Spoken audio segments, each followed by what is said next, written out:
이어서 자, 오늘은 성령 세례에 관한 이제 두 번째 시간으로 왜 성령 세례를 받아야 하는가에 대해서 말씀드리고자 합니다. 왜 성령 세례를 받아야 될까요, 여러분?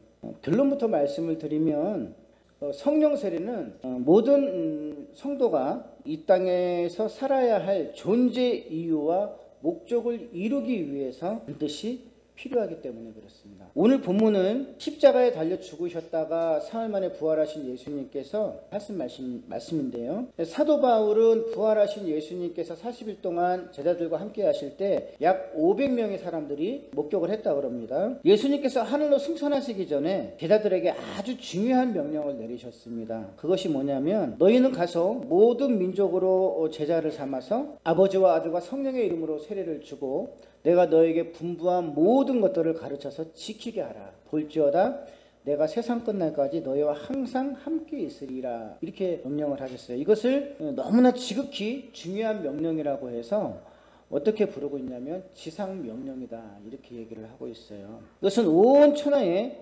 복음을 전하는 것, 그리고 예수님의 말씀을 가르치고 지키게 하라는 거예요. 이것이 이 땅에 예수 그리스도를 믿는 모든 성도들이 살아야 할 존재 이유이고 목적이라는 거예요. 이 명령은 예수님을 믿는 모든 그리스도인들이 마땅히 지켜야 할 임무, 왜냐하면 명령이기 때문에 그렇습니다. 또 그리고 교회가 존재해야 할 이유이고 이것을 명확하게 제시해주고 있습니다. 그러므로 우리가 예수 그리스도 안에서 성도라는 그 이름으로 불리는 우리가 존재들이라고 한다면 이 명령을 제대로 실행하지 못하고 있다면 실상은 살아도 사는 것이 아니고 교회도 더 이상의 교회가 아니에요. 왜 그러냐면 교회의 목적과 본질을 잃어버렸기 때문에. 그리고 또 왜 우리가 존재 이유를 잃어버린 것이라고 하냐면 성도로서의 어떠한 본질이나 사명을 우리가 잃어버렸기 때문에 존재 이유가 없는 거예요. 예수님의 약속은 이것입니다. 볼지어다 내가 세상 끝날까지 너희와 항상 함께 있으리라. 예수님은 복음을 전하고 가르치고 지키게 하는 이들에게 세상 끝날까지 항상 함께 하시겠다고 그렇게 약속을 하신 거예요. 그러므로 모든 성도들은 예외 없이 누구나 이 지상 명령에 연결되어 있어야만 하고 반드시 지켜야만 되는 것입니다. 명령은 내가 안 지켜도 되는 게 아니잖아요. 명령은 지켜야 되는 거예요. 내가 지켜도 되고 안 지켜도 되는 그런 것이 아니라는 거예요. 이것은 모든 주님 오시는 그날까지 모든 성도들이 지켜야 할 임무라는 거예요. 그런데 이 지상 명령을 수행하기 위해서 반드시 필요한 것이 있습니다. 그것이 뭐냐면 성령 세례예요. 성령 세례. 성령 세례를 받지 아니한다면 예수님의 명령을 지킬 수가 없어요. 아버지와 아들과 성령의 이름으로 세례를 베풀고 내가 너희에게 분배한 모든 것들을 가르쳐 지키게 하라. 그러니까 성령 세례를 받지 않는 사람들은 나가서 전도 못해요. 전도해야 될 이유를 잘 몰라요. 그리고 나가서 하라 그래도 눈치만 봐요. 10분 이상은 잘 못 견뎌요. 그래서 성령 세례를 받으라. 그래서 이 말씀과 똑같이 연결되는 부분이 어디냐 그러면 사도행전 1장 8절이에요.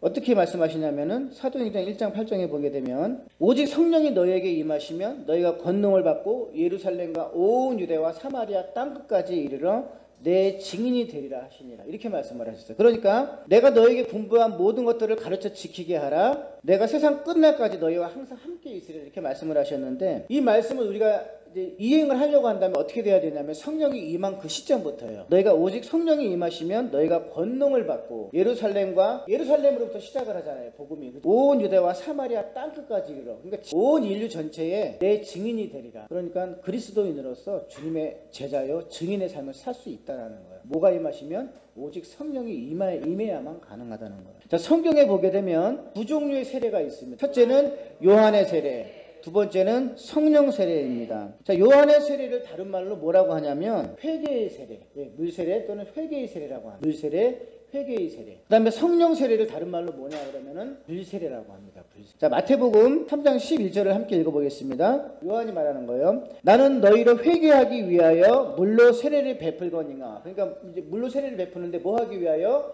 회개시키기 위하여. 물로 세례를 베풀거니와 내 뒤에 오시는 이는 나보다 능력이 많으시니 나는 그의 신을 들기도 감당하지 못하겠느라. 그는이 누구예요? 예수 그리스도께서는 성령과 불로 너희에게 세례를 베푸실 것이요. 여기서 우리가 세례가 몇 개가 있다는 걸 확인할 수 있어요. 하나는 요한의 세례, 하나는 예수님의 세례. 요한의 세례는 회개의 세례, 예수님의 세례는 그죠? 성령과 불 세례. 또 예수님도 성령 세례에 대해서 말씀을 하셨어요. 자, 사도행전 1장 5절을 한번 보실까요? 같이 읽어보실래요? 요한은 물로 세례를 베풀었으나 너희는 몇 날이 못되어 성령으로 세례를 받으리라 하셨느니라. 그러므로 예수 믿는 우리들은 물 세례뿐만 아니라 성령 세례를 반드시 받아야만 되는 거예요. 그래야만 예수님께서 우리에게 명령하신 지상 명령을 이행할 수. 그러나 오늘 우리가 살펴볼 성령 세례를 왜 받아야 하는가에 대해서 논의하기 이전에 반드시 우리가 먼저 이해하고 넘어가야 될 것이 있습니다. 그것이 뭐냐 그러면 거듭남과 성령 세례는 같은 것인가? 거듭남을 뭐라 그러냐면은 신학적인 용어로 중생이라고 해요. 거듭남, 이걸 영어로는 born again이라고 하죠. 그죠? 신학적으로는 중생이라고 그래요. 같은 말이죠. 다시 태어나는 것을 말하는 거예요. 다시 새롭게 태어나는 것을 말하는 거예요. 그럼 어떻게 태어나는 겁니까? 하나님의 사람으로. 자, 예수님이 말씀하셨어요. 사람이 거듭나지 아니하면 어떻게 된다고요? 하나님 나라를 볼 수 없대요. 사람이 거듭나지 아니하면 하나님 나라를 볼 수 없대요. 이것이 본어게인이고 중생이에요. 자, 그리고 3장 5절에 볼까요? 진실로 진실로 내게 이르노니 사람이 물과 성령으로 나지 아니하면 하나님 나라에 들어갈 수 없대요. 또 한번 반복을 하셨습니다. 근데 뭘로요? 물과 성령으로 나지 아니하면. 그러니까 물은 뭐예요? 말씀이에요. 말씀과 성령으로 나지 아니하면 하나님 나라에 들어갈 수 없느니라. 자, 그럼 여기서 성령으로 나지 아니하면 그랬단 말이에요. 그러면 성령으로 났다는 얘기는 뭐냐면 하나님의 영으로, 하나님의 사람으로 새롭게 태어나는 사람을 말하는 거야. 자, 그러면 여기서도 성령으로 새롭게 태어났으니까 그럼 이거 성령 세례 아닌가요? 이렇게 말할 수 있죠. 당연히 그렇게 말할 수 있죠. 자, 그럼 퀴즈입니다. 거듭남이 성령 세례일까요? 성령으로 거듭났다고 하니까 누구든지 성령으로 거듭나지 아니하면 거듭남은 성령 세례일까요? 정답은 아니에요. 오늘날 일부 교단에서는 성령 세례 받고 방언하는 것이 중생이라고 말해요. 중생. 그러나 이것은 결코 중생이 아니에요. 중생과 성령 세례는 명확히 구분이 되고 분리가 됩니다. 즉 성령으로 거듭나는 것과 성령 세례 받은 것은 명확히 다르고요. 성령님의 서로 다른 사역입니다. 사도행전 우리가 1장 5절을 볼까요? 요한은 물로 세례를 베풀었으나 너희는 몇 날이 못되어서 성령으로 세례를 받으리라 하셨단 이렇게 말씀하셨단 말이에요. 자, 그러면 예수님이 말씀하셨던 것처럼 요한은 물로 세례를 베풀었으나 너희는 몇 날이 못되어서 성령으로 세례를 받으리라 하셨단 말이에요. 그럼 이거 누구에게 말씀하신 거예요? 제자들에게 말씀하셨단 말이에요. 그죠? 그러면 제자들이 성령으로 세례를 받기 이전이죠. 이때는 성령 세례를 받기 이전이란 말이에요. 그럼 제자들은 뭘로만 세례 받았어요? 물로 세례를 받았어요. 그러나 이미 제자들은 중생되어 있는 상태예요. 중생이라는 건 뭐냐면 거듭난 상태였다. 어떻게 할 수 있냐 그러면 베드로가 예수님께서 나는 누구라고 하느냐라고 했을 때 주는 그리스도시여 살아계신 하나님의 아들이라고 말했다. 또 그리고 우리가 요한복음에도 보게 되면 요한복음 15장 3절에 보게 되면 너희는 내가 일러준 말로 이미 깨끗하여졌나니. 이미 깨끗하여졌다라는 얘기. 이미 구원에 참여된 자들을 말하는 거예요. 깨끗하여졌다는 거예요. 또 그리고 예수님께서 제자들의 발을 씻기실 때도 뭐라고 하셨냐면 이미 다 깨끗해졌기 때문에 신 자들은 발만 씻으면 된다고 하셨다. 이미 다 깨끗해졌어요. 거듭난 존재인 거예요. 또 요한복음 13장 10절에 보게 되면 너희가 깨끗하나 다는 아니니라 이렇게 말씀하셨단 말이에요. 이 말씀은 뭐냐 그러면 너희는 다 깨끗하다는 거예요. 다 구원에 참여한 자들인 거예요. 이미. 그럼 누가 깨끗하지 다는 아니라 다는 아닌 사람은 뭘 얘기할까요? 가룟 유다 때문에 그러는 거예요. 다 가룟 유다 때문에 그렇다는 거죠. 그러니까 이미 이들은 다 중생을 받은 거예요. 자, 그러면 제가 확실하게 중생에 대한 구절 딱 3개만 말씀을 드릴게요. 이거는 정말 여러분 완전히 외워두셔야만 돼요. 자, 중생에 관한 성경 구절입니다. 자, 고린도전서 12장 3절 한번 읽어볼까요? 같이 읽어봅시다. 시작. 크게 시작. 그러므로 내가 너희에게 알리노니 하나님의 영으로 말하는 자는 누구든지 예수를 저주할 자라 하지 아니하고 또 성령으로 나지 아니하고는 누구든지 예수를 주시라 할 수 없느니라. 예수님을 입술로 주님이라고 고백하십니까 여러분? 부르십니까? 그렇다면 여러분들은 성령으로 난 사람이라. 성령으로 거듭난 사람. 거듭나지 아니하고는 예수를 주라고 할 수 없다. 이게 징표예요. 자, 그리고 또 한 가지 갈라디아서 볼까요? 갈라디아서 4장 6절입니다. 같이 읽어보실래요? 시작. 너희가 아들임으로 하나님이 그 아들의 영을 우리 마음 가운데 보내사 아빠 아버지라 부르게 하셨다. 하나님의 아들임으로 하나님이 그의 아들의 영을, 예수 그리스도의 영을 우리 마음 가운데 보내사, 우리들 각자 마음속에 보내셔가지고 우리 입술에서 뭐가 나오게 하셨다? 아빠, 아버지라고 부르게 하셨다. 누구를? 하나님을. 성령으로 거듭난 사람. 이게 중생이에요, 중생. 그래서 여러분들 입술에서 예수님을 주라고 하고 하나님을 아버지라고 한다고 한다면 여러분들은 이미 성령으로 거듭난 사람들이에요. 중생한 사람들. 하나님께로부터 난 자라는 거예요. 그러니까 분명한 증거는 뭐냐면 예수님을 주라고 고백을 하고 또 하나님을 아빠, 아버지라고 말한다면 그 사람은 이미 성령으로 거듭난 사람이라. 하나님의 사람으로 된 거예요. 자, 그리고 아주 중요한 거 마지막 하나만 더 말씀드릴게요. 이거 세 개는 반드시 여러분 알고 있어야만 돼요. 자, 로마서 8장 14절에서 15절 읽어볼까요? 시작. 무릇 하나님의 영으로 인도함을 받는 사람은 곧 하나님의 아들이라. 15절. 너희는 다시 무서워하는 종의 영을 받지 아니하고 양자의 영을 받았으므로 우리가 아빠, 아버지라고 누구의 영을 받았다고요? 양자의 영을 받았다는 거. 성령을 받았다라는 거예요.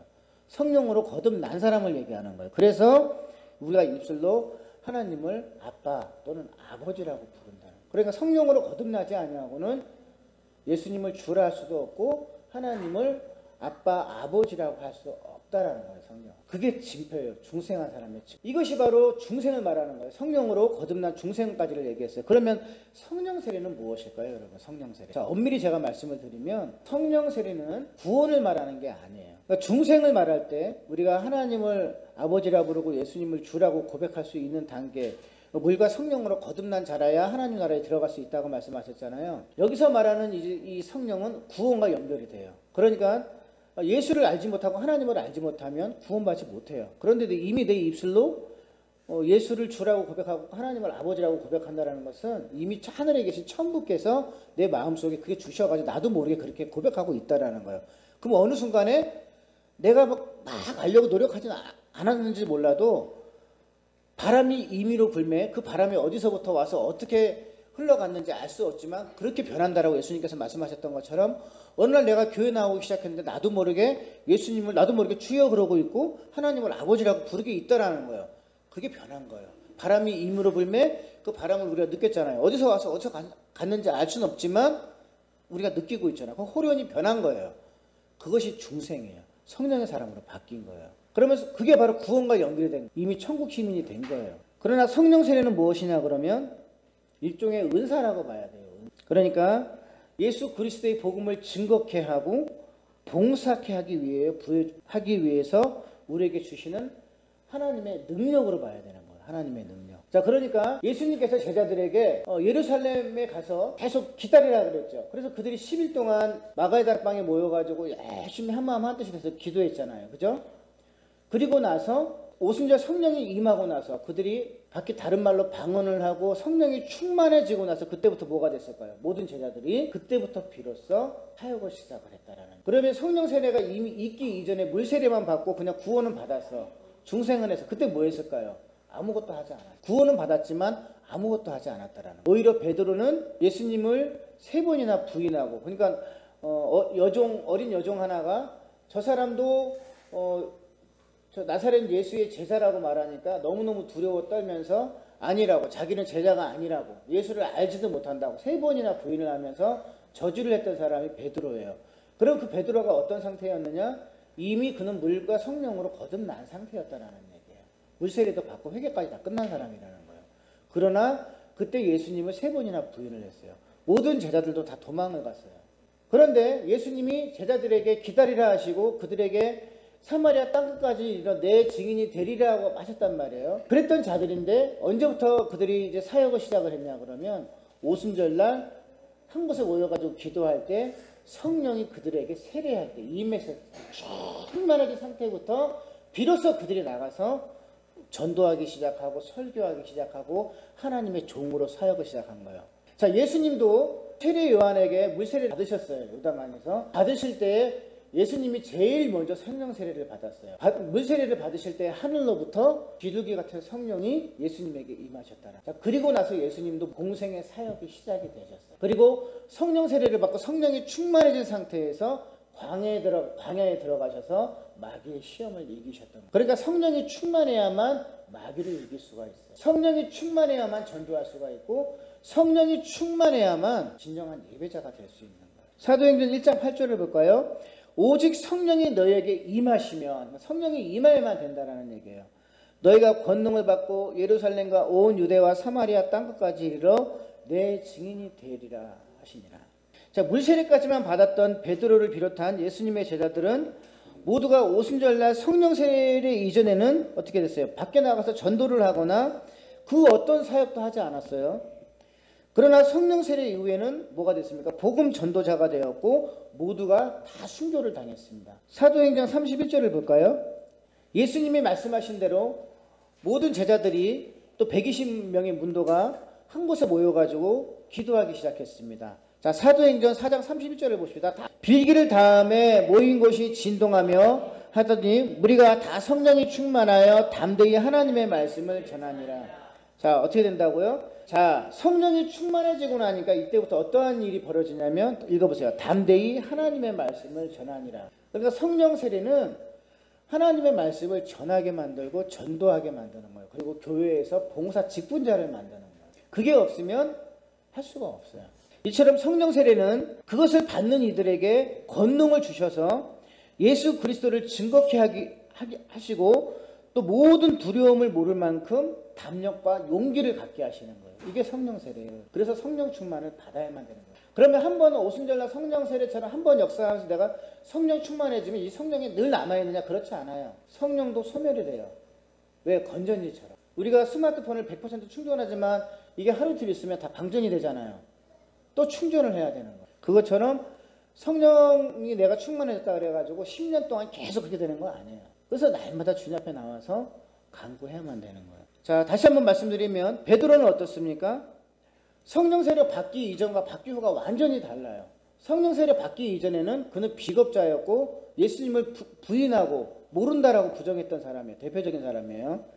그러나 성령 세례가 임하고 나니까 모든 사람들 앞에서 당당히 복음을 증거할 뿐만 아니라 목숨도 두려워하지 않아요. 그리고 그 두려운 최고의 어떤 입법기관인 사내들인 공회 앞에서도 그리고 대제사장들 앞에서도 담대하게 마음으로 담대한 모습으로 복음을 전했습니다. 그리고 최후에는 십자가에 거꾸로 매달려서 죽었죠. 그러므로 하나님의 종이나 직분자는 반드시 성령 세례를 받아야만 되는 거예요. 부흥하는 교회들은 그 교회에 성령 충만한 성도들이 많아요. 성령 충만한 직분자들이 있어요. 하나님의 일을 하려고 한다면 모든 이들이 반드시 성령 세례를 받아야만 하나님의 종이 되고 사역을 할 수가 있는데 오늘날은 전부 다 그냥 머리로만 그냥 신학 공부하고 뭐하고 해가지고 머리로만 이해를 하고 나서 나가서 복음을 전하려고 하니 할 수가 없는 거예요. 예수님도 성령 세례 받기 이전에 사역을 하지 않으셨어요. 또 예수님의 제자들은 어떻습니까? 성령 세례가 임하고 나서 이들은 그 죽음도 불사했던 사람들. 또 사도 바울은 어떻습니까? 핍박자였는데 성령이 임하자, 성령이 충만하자 그 즉시라는 말이 나와요. 사도행전에. 그 즉시 어떻게 했다? 핍박자에서 오히려 복음 전도자로 바뀌어요. 회당으로 들어가서 예수는 하나님의 아들이라고 전하더라. 이런 거죠. 담대해진 거예요. 자, 그리고 그럼 직분자는 어떻게 세워졌을까요? 사도행전 6장에 보게 되면 최초로 이때부터 시작이 돼요. 집사를 뽑게 돼요. 교회가, 예루살렘 교회가 집사를 뽑아요. 필수 자격 요건이 있었어요. 어떤 사람이었을까요? 믿음과 성령이 충만한 자들. 그러니까 성령이 충만하다는 얘기는 뭐냐면 성령 세례를 받은 자들을 말하는 거예요. 이들을 몇 명을 뽑았냐면 7명을 뽑았어요.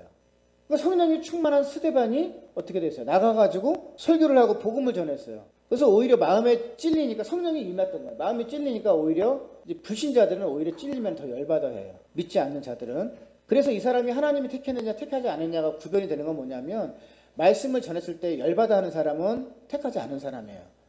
그런데 말씀이 왔을 때 찔렸는데 그때부터 이거를 기쁨으로 받아들이고 오히려 자기를 돌아보는 사람이 바로 하나님이 택한 사람인 거예요. 그래서 우리가 설교하는 이유나 전도하는 이유는 그런 사람을 찾기 위해서 하는 거예요. 그리고 성령으로 거듭난 사람은 성경은 전부 다 하지 말라 그러고 우리의 죄를 지적을 해요. 그런데 성령으로 난 사람들은 성경을 보면 볼수록 기쁘고 막 행복해요. 왜냐하면 나의 죄를 지적을 해주고 나의 연약함을 들춰주는데도 불구하고 그래 내가 잘못 살아왔구나, 그래 이렇게 살아야지 하면서 오히려 더 기뻐하면서 하나님께 감사 영광을 돌려요. 이게 성령으로 난 사람의 증표예요. 그러나 성령으로 나지 않은 사람은 성경 말만 하면 열받아 해. 나를 왜 죄인이라 그래, 내가 뭐 잘못했다고, 내가 왜 지옥을 가, 막 승질나는 거야. 그런 설교를 하니까 거기에 모여있던 사람들이 마음에 찔림이 오니까 뭐 일제히 소리를 지르면서 돌을 들어가지고 스데반을 돌로 쳐 죽여버린 거예요. 그런데 반대로 어떻게 돼요? 베드로가 설교했을 때는 이들이 오히려 어찌할꼬 그러면서 회개하면서 하나님께 감사 영광을 돌리면서 그래 우리 새롭게 살아야지 돌이키면서 오히려 회개하고 세례를 받고 성령을 받았다는 얘기예요. 그래서 3,000명이 넘었다는 얘기죠. 이런 역사가 일어나는 거예요. 그래서 전도하는 거는 바로 그처럼 나가가지고 하나님이 택한 자들을 찾는 거예요, 여러분. 찾는 거. 자, 그러면 성령 세례의 결과에 대해서 살펴보겠습니다. 같이 읽어보실래요? 성령 세례를 받게 되면 어떻게 될까? 시작. 하나님의 일에만 열중을 한대요. 하나님이 내 삶의 가장 우선순위가 되는 거예요. 자, 오순절 성령으로 충만했던 사람들은 공통점이 뭐냐면 모두가 하나님의 일에만 열중을 했어요. 그러니까 성령으로 세례를 받자 모두가 그 즉시 나타났다라는 거야. 뭐가 되더라? 나와가지고 예수를 증거하더래요. 예수를 말하더라는 얘기예요. 그때 베드로의 설교는 뭐였을까요? 어떤 설교만 했을까요? 베드로가 오직 예수 그리스도에 관한 설교만 했어요, 여러분. 자, 그러면 또 보자고요. 순교당한 스데반도 성령 충만했죠. 스데반이 나가서 무슨 설교를 했을까요? 오직 예수 그리스도에 관한 설교만 했어요. 자, 그러면 기독교인들을 핍박했던 사도 바울이 성령 세례를 받았다고 했어요. 그 즉시 성령이 충만해지자 나가지고 회당에 들어가서 뭘 전했을까요? 오직 예수가 하나님의 아들이심을 전했어요. 오직 예수만 말하더라는 거예요. 자, 고넬료와 그의 가족이 베드로가 설교를 하자 성령 세례가 임했어요. 다 구원을 받았습니다. 성령이 그들에게 충만해지자 그들이 그 즉시 뭘 하더라? 하나님을 높이더라. 하나님을 높이는 생활로 다 바뀌었다라는 얘기야. 찬양을 하고 찬미하면서. 다시 말하면 성령 세례 받은 모든 사람들의 공통점은 오직 예수 그리스도를 전하고 증거하는 사람들이라는 거예요. 자, 그러니까 여러분 잘 들으세요. 설교할 때 예수를 말하지 않는 사람들이 있죠.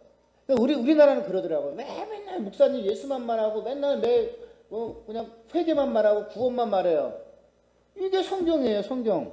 교회사 2000년 사도 보게 되면 모든 하나님의 종들은 예수 그리스도만 얘기했어요. 회개를 말했어요. 죄를 지자고 그랬어요. 그런데 어떻게 제가 예수를 말하지 않을 수 있겠어요? 교회사 고대사부터 시작해가지고 모든 2000년 사를 봐도 모든 하나님의 참 종들은 모두가 다 성령 세례를 받고 예수 그리스도를 전했다고요.